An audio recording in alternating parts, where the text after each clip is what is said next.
partir de hoje, em todas as terças-feiras, vamos fazer uma caminhada catequética e hoje com o tema da ressurreição de Jesus, já que estamos no tempo pascal.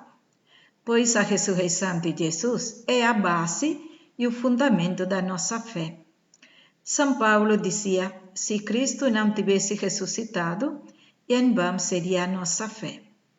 Nós acreditamos na Eucaristia, nós acreditamos e desejamos receber o batismo, nós acreditamos nos sacramentos. E tudo isso porque Cristo ressuscitou.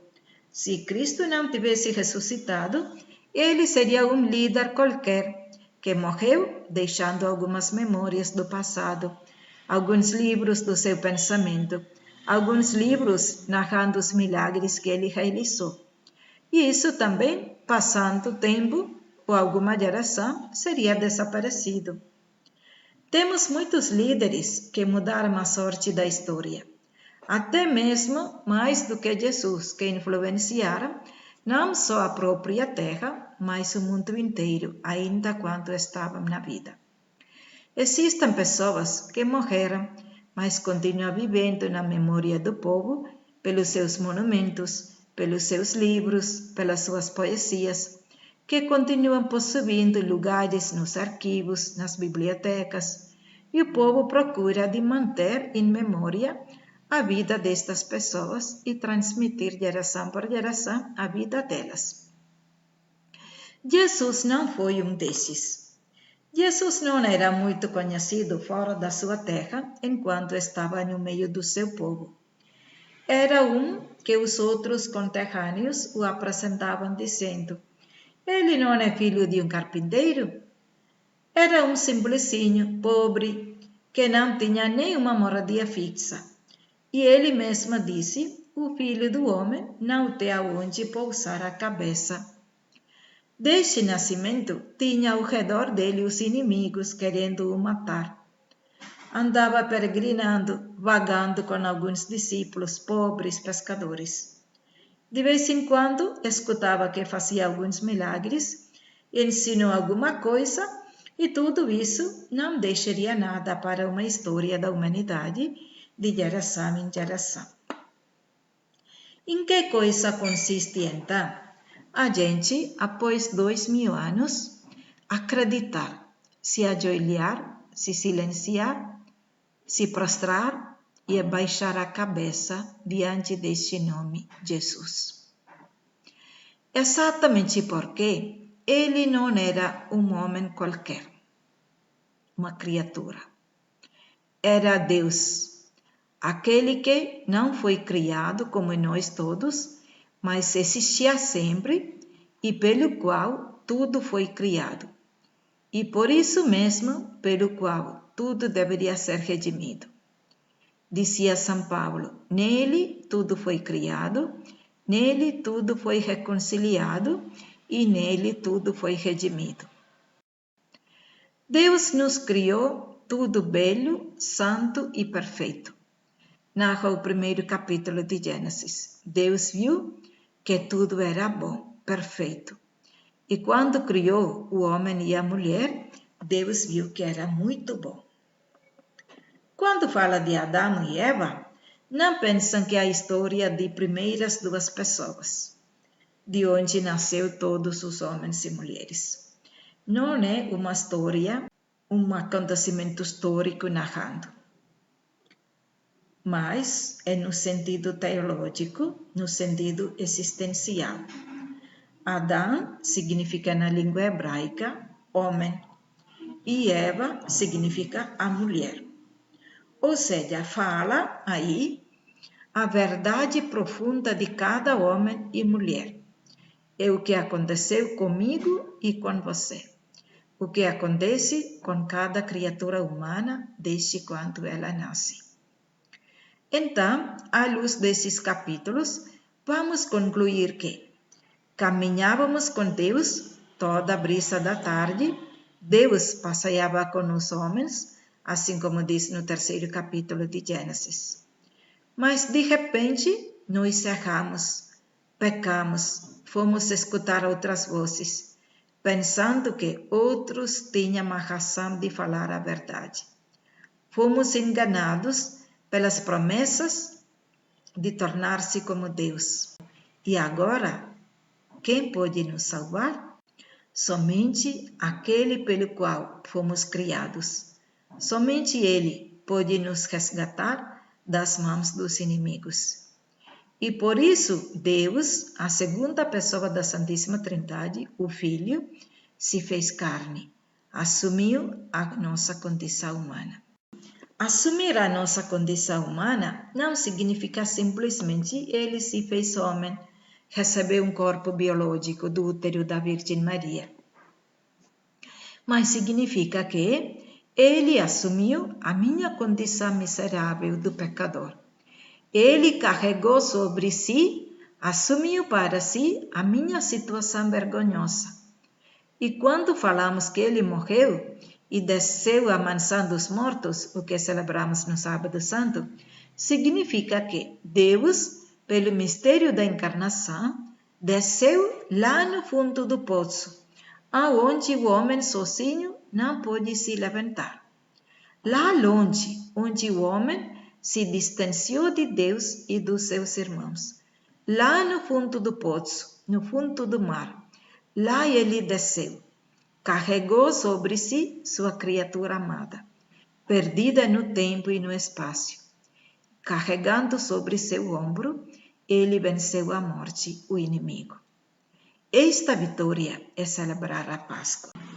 De fato, a máxima miséria do homem é a morte, onde o homem ninguém pode escapar. Ninguém tem domínio sobre a morte. Ninguém consegue controlar sua vida. O tempo da pandemia nos ensinou bastante isso. A vida não depende de nós. Por isso, Cristo, assumindo todas as nossas misérias, assumiu a miséria máxima do homem, a morte. E quando falando da morte, não significa simplesmente a morte física só. A morte física é um fato natural de cada criatura, que nasce, morre. Embora aqui também se encontra com sua impotência.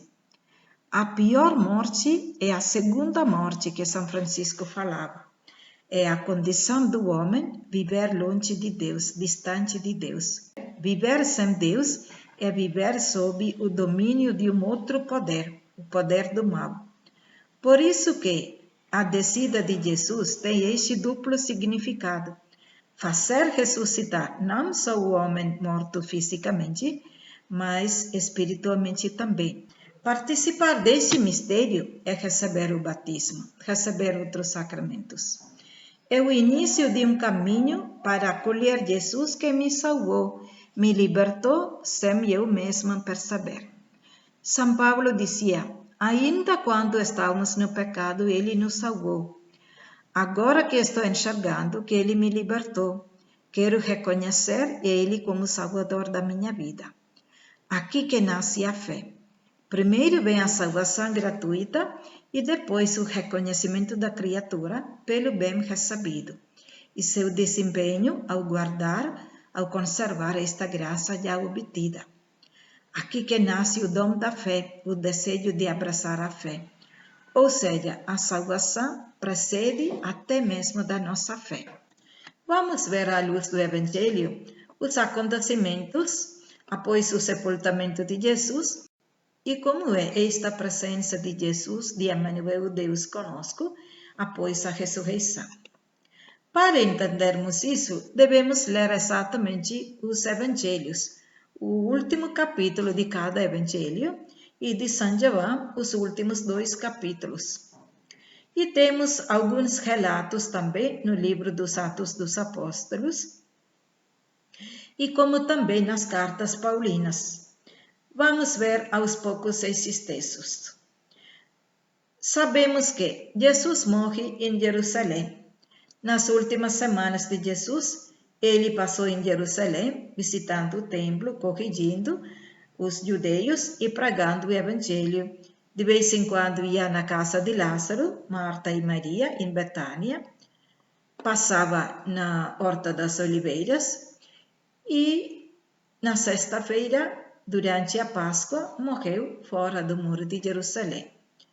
Exatamente segundo o Evangelho de São João, Jesus morre enquanto o sumo sacerdote estava imolando o cordeiro pascal no templo de Jerusalém. E foi sepultado lá, ao lado, num jardim. É o que professamos no credo. Padeceu sob Pôncio Pilatos, foi crucificado, morto e sepultado. Depois falamos no credo. Desceu à mansão dos mortos, ressuscitou ao terceiro dia. Este terceiro dia seria domingo de manhã, contando a partir da sexta-feira. Aqui gostaria de abrir uma entre aspas. Muita gente tem dúvida como seria terceiro dia se nós celebramos sexta-feira a paixão e a morte e no sábado já celebramos a vigília pascal, a ressurreição de Jesus. Ou seja, parece que temos um só dia de diferença. Para os judeus, o dia conta segundo o percurso lunar e não solar. Para nós, o dia começa com o surgir do sol e declina com o desaparecer do sol. A noite é dominada pela lua. Segundo o calendário judaico, o dia começa com a vinda da lua. Ou seja, quando para nós o dia declina, na verdade para eles o dia começa. Para entendermos melhor, basta ver no Evangelho quando fala do sepultamento de Jesus. Quando Jesus morreu, ainda estava na cruz, apressaram para sepultar o corpo dele, porque estava chegando o sábado e que não podia tocar no cadáver no dia do sábado. Após 6 horas da tarde, mais ou menos, com a vinda da lua e do pôr do sol, já é sábado. Então Jesus morre na sexta-feira, sábado, e sábado às 18 horas para nós, já é domingo para os israelitas. Por isso que celebramos a vigília pascal no sábado à noite, e isso significa que são as primeiras horas de domingo para os israelitas. Entenderam, né? Assim já é terceiro dia, quando Jesus ressuscitado apareceu às mulheres que foram para o sepulcro. Só para compreender melhor o calendário judaico e os festivos pascais, vamos lembrar que os israelitas fizeram a primeira Páscoa no Egito antes de sair da escravidão, narrado no capítulo 12 do livro de Êxodo. E saíram daí à noite com a luz da lua cheia. E eles costumavam celebrar a Páscoa todos os anos na lua cheia do mês chamado Nissan. E quando Jesus morreu, naquele ano, este dia foi dia 14 de Nissan. E cada ano muda a data da Páscoa, exatamente porque a data depende da lua cheia do mês. Diferente da data de nascimento de Jesus, que celebramos todo ano na data fixa. Já falamos e falaremos nas outras oportunidades o porquê do dia 25. Deixamos hoje isso ao lado. Resumindo, cada povo antigamente tinha seu calendário próprio. Hoje nós temos um só calendário, o calendário romano, que é seguido pelo mundo inteiro. Mas para as celebrações e cultos de cada religião, tem o seu próprio calendário. O hindu tem seu calendário, os muçulmanos têm seu calendário, os judeus têm seu calendário e nós também, como cristãos católicos, temos o nosso calendário litúrgico, que é diferente do calendário civil. Liturgicamente, temos o início do ano, com o primeiro domingo de Advento, que cai 4 domingos anteriores ao dia 25 de dezembro, e termina com Cristo Rei, que cai geralmente no último domingo ou penúltimo domingo de novembro, dependendo dos 4 domingos sucessivos até o dia 25. Bem, sobre isso também aprofundaremos numa outra ocasião. Fechando entre aspas, vamos voltar para os acontecimentos após a ressurreição de Jesus. Querem ouvir uma música? Primeiramente, a que horas ou quando Jesus ressuscitou? Como é a condição dele agora após a ressurreição? Ninguém sabe quando Jesus ressuscitou. Isso é um acontecimento entre o Pai e o Filho. É grande mistério fora da nossa esfera natural. Após a morte, não somos mais sujeitos à lei do tempo e do espaço, que é uma realidade da criação, da criatura. A ressurreição é um acontecimento sobrenatural. Assim como a vinda de Jesus no útero de Maria, ninguém sabe como foi possível entrar no útero da Virgem Maria sem acontecer um intervento humano, sem romper a virgindade de Maria. Pois Deus é Deus, Ele não precisa de espaço ou de tempo para entrar e sair aonde Ele quiser. O mesmo mistério aconteceu com a ressurreição de Jesus. Não era necessário alguém tirar as pedras para Ele ressuscitar. As pedras foram tiradas para nossa fé. Para os apóstolos terem a certeza que Jesus não está mais lá no sepulcro. Foram tiradas as pedras. Quando Jesus apareceu na sala onde as portas estavam fechadas, Jesus entrou e saiu sem ter necessidade de um espaço. Ou seja, a condição dele não é mais biológico, físico, mas é sobrenatural, é sentido ontológico, não biológico. Por isso, ele pode aparecer com corpo sem ser sujeito à lei do corpo que necessita de espaço e de tempo para existir. E por isso que ele pode estar presente em cada migalha do pão eucarístico. Ele mesmo falou: este é meu corpo e este é meu sangue, tomai e comei, tomai e bebei. E então, pela palavra de Jesus, acontece a Eucaristia. E nós comamos o corpo glorioso de Jesus e não o corpo biológico de Jesus.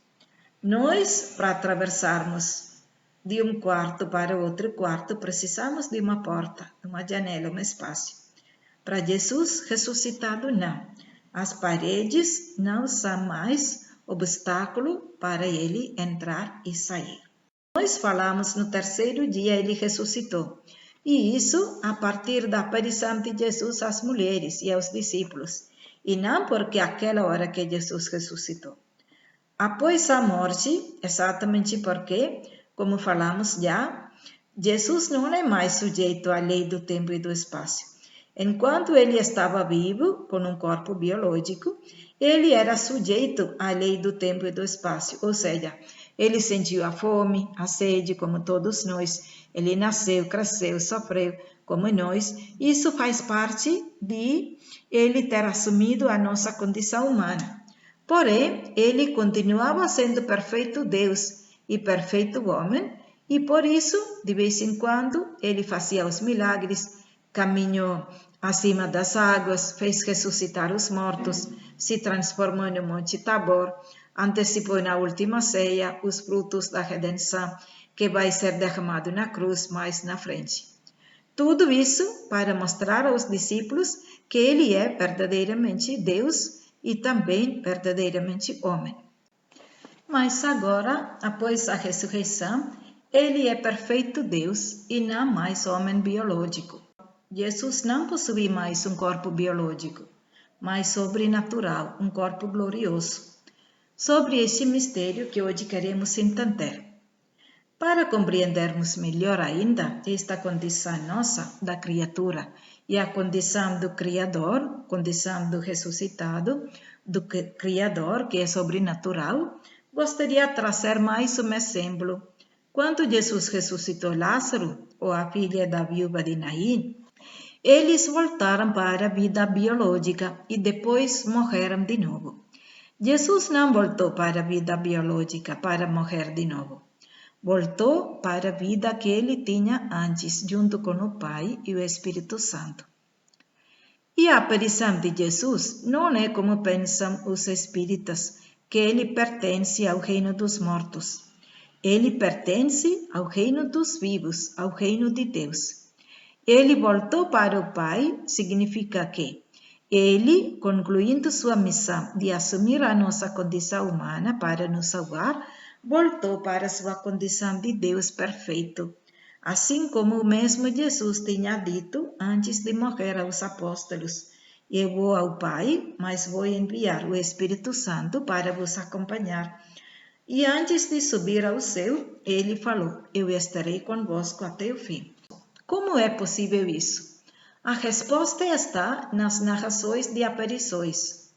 Por isso, primeiro vamos ver quais são estas narrações de aparições e depois ver a característica destas aparições para compreender melhor a presença real de Jesus conosco hoje e sempre.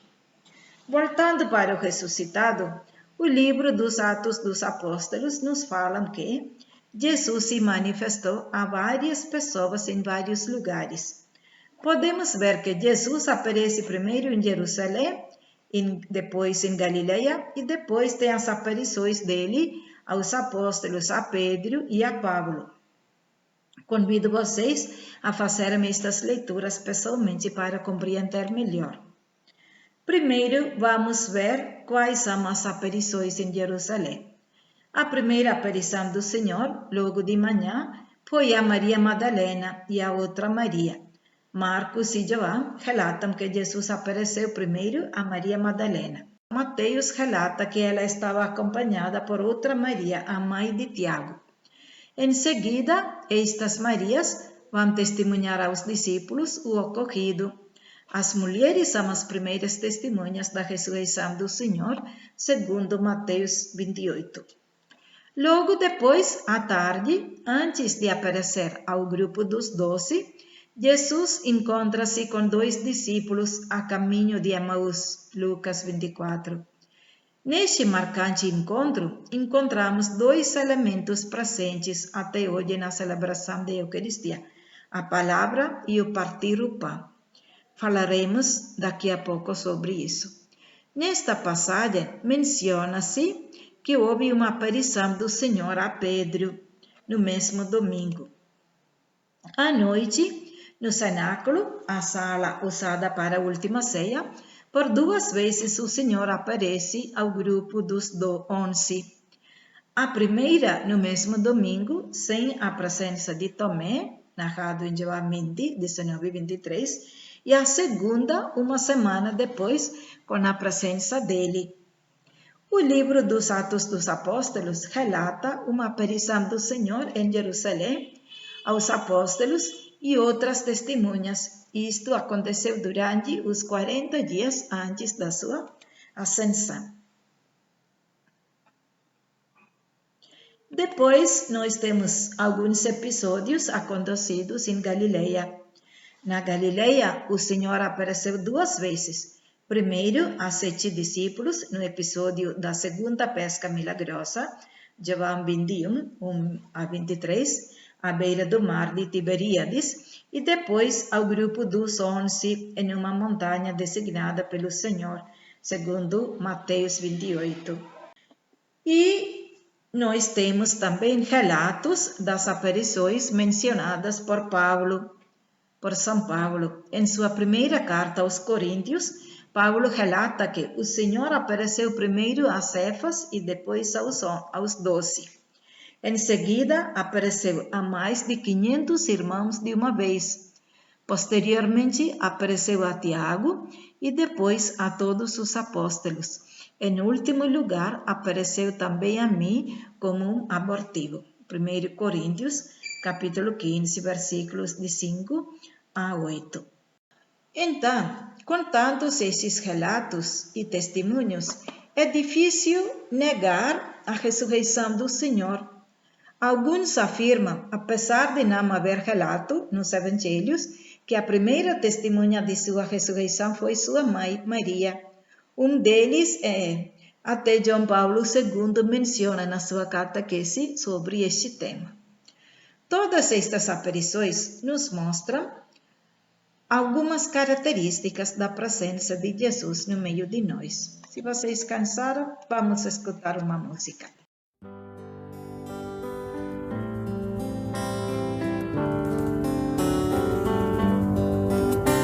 Andavam pensando tão tristes de Jerusalém a Emaús, seguidores de Cristo logo após o episódio da cruz. Enquanto assim vão conversando, Jesus se achegou devagar. De que vocês vão palestrando e ao Senhor não puderam enxergar? Fica conosco, Senhor, é tarde e a noite já vem. Fica conosco, Senhor, somos teus seguidores também. Fica conosco, Senhor, é tarde e a noite já vem. Fica conosco, Senhor, somos teus seguidores também. Vamos ver agora algumas características da presença de Jesus ressuscitado nas aparições, e estas características continuam sendo sua nova condição, sua nova forma de vida no meio de nós. Primeiro, ele se apresenta, conversa com eles, come com eles, mas os discípulos primeiro não o reconhecem. Começa a arder o coração, começa a perceber algo diferente enquanto ele fala. E ao final, ao reconhecer que é ele, o mestre, ele some, ele desaparece. Isso aconteceu com os dois discípulos de Emaús, aconteceu no lago de Tiberíades, enquanto estavam pescando, aconteceu enquanto estavam na sala com portas fechadas. E Jesus, a um certo momento, chama a atenção deles e pergunta: ainda vocês não estão acreditando? Vocês são tão duros de coração? Vocês não estão vendo que eu tenho um corpo com marcas da cruz? Eles tocaram naquelas feridas para eles acreditarem nele. São tardos de compreender. Ou seja, a nova dimensão do seu corpo, o corpo glorioso, tem uma continuidade com o passado. De fato, Jesus mostra para eles as marcas das feridas, para dizer que ele é o mesmo que foi morto na cruz e foi sepultado. Mas tem também uma descontinuidade, ou seja, não estão conseguindo ver, reconhecer no rosto dele, na voz dele, a mesma pessoa. Como falamos já, Jesus, embora possua um corpo, agora ele não é mais sujeito à lei do corpo biológico, à lei do tempo e do espaço. Por isso, se ele quer, ele pode se mostrar. E se ele não quer, eles podem olhar e não vão entender, não vão enxergar. Ele está presente, mas além da nossa percepção simplesmente humana. Por isso que Jesus disse: se meu Pai não me atrair, ninguém pode vir até mim. Quantas pessoas olham para a Eucaristia e não conseguem enxergar o ressuscitado? Ele está presente, mas além da nossa percepção física, além da nossa inteligência humana, além da nossa compreensão.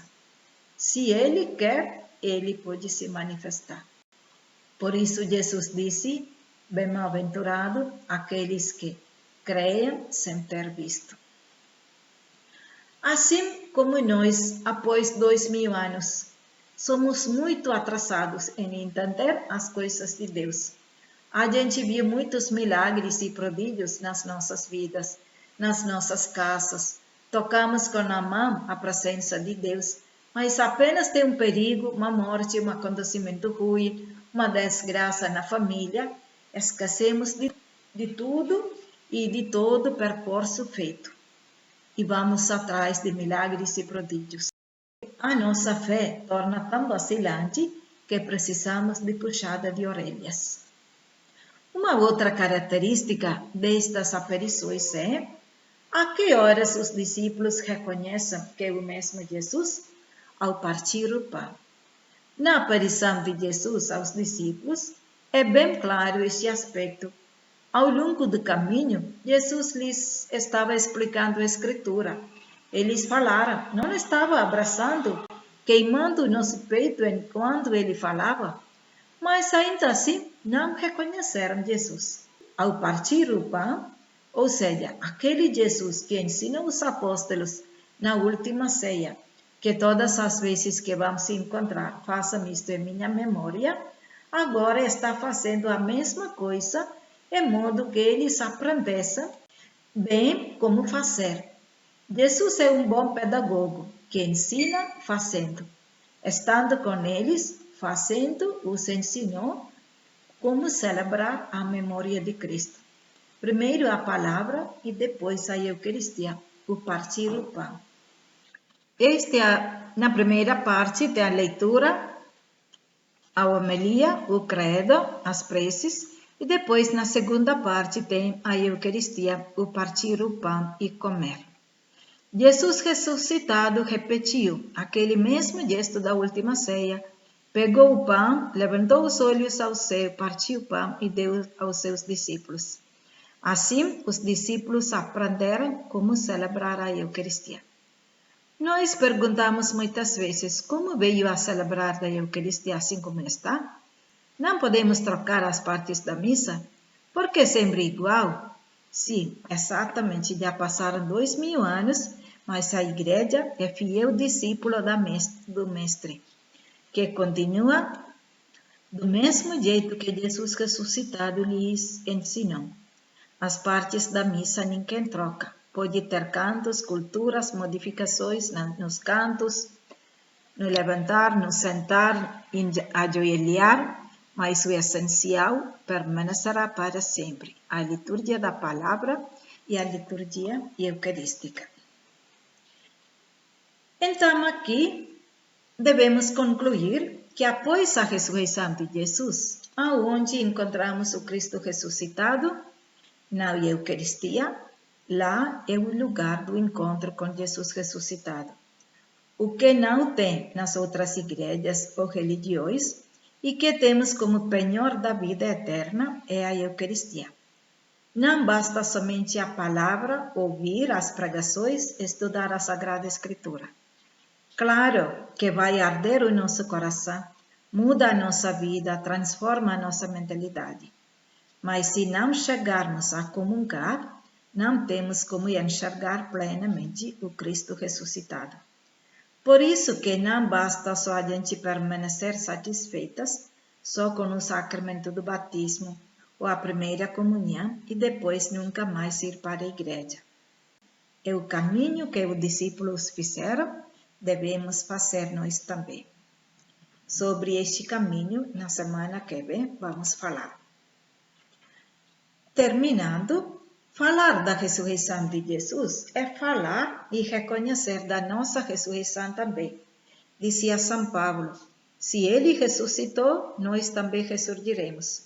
E Jesus mesmo disse, quem comer desse pão, viverá eternamente. Além da morte tem a vida eterna. E esta é a nossa vocação. O que acontecer com Jesus ressuscitado, acontecerá conosco também após a morte. Mas não sabemos a hora ou o dia. Nós temos o costume de fazer celebrar a missa no 7º dia, um mês, um ano, etc. Esta é a nossa satisfação, a nossa mentalidade. Além da morte, sabemos que não tem tempo ou espaço. Por isso o salmista diz, para Deus, 1000 anos como se fosse um só dia, e um dia como 1000 anos. Não existe o relógio. Então, claro que tem, pela nossa fé, o tempo da purificação. Por isso nós rezamos pelos defuntos, mas o dia ou a hora que vão para a eternidade após o purgatório, para gozar o rosto de Deus, não sabemos. O purgatório não é um lugar geográfico ou físico, mas é uma condição em que a pessoa se purifica pelas orações da igreja, pelas orações dos fiéis, pela oração da Santa Missa e pelo sangue derramado na cruz de Cristo. Pode ser minutos ou segundos, pode ser anos, mas não sabemos. Para nós é difícil entender as coisas além do tempo e do espaço, além do túmulo. Nós somos acostumados de calcular Deus é eterno. E uma vez entrando nesta dimensão da eternidade, é Ele que cuida de nós. Amém.